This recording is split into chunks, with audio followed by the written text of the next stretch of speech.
So a lot of people say there is no rapture in the Bible. You won't find the word rapture in the Bible. You won't find it in your English translations, but see the phrase here, caught up in 1 Thessalonians chapter 4. That in the original Greek was harpazo.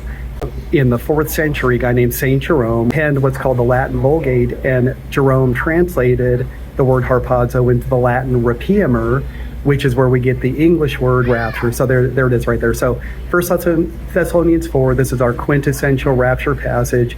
Everyone who teaches about the rapture, this is our main go-to passage. Here's the rapture right here, right? So here's the thing, though. If you look closely at this, Paul does not tell us anywhere in this passage, in fact, anywhere in the book of 1 Thessalonians, when the rapture happens in relation to the Great Tribulation and the reign of the Antichrist.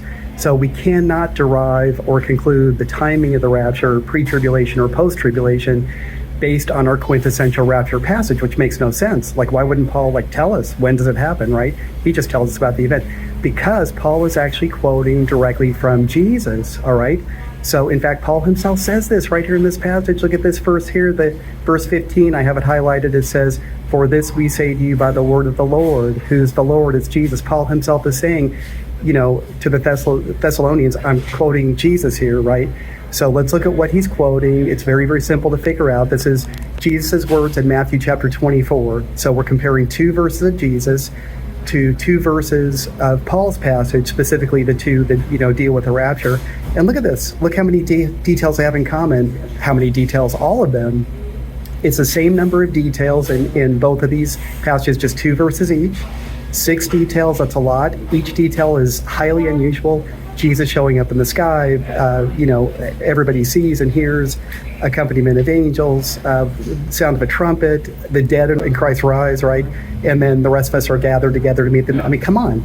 These are, very unusual things, and it's the same number of details and in precisely the same order. So clearly, Paul is just quoting Jesus. Jesus and Paul are talking about exactly the same thing.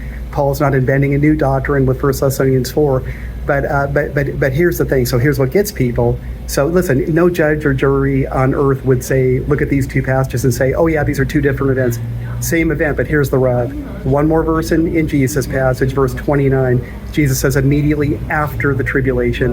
This is after Jesus, just a few verses earlier, actually coins the term Great Tribulation, which is just a few verses after Jesus mentions the abomination of desolation, very clear from the book of Daniel. We look at Daniel, that event clearly takes place right in the middle of the 7-year period that we call the Great Tribulation. It's a post-tribulation rapture period. That's it.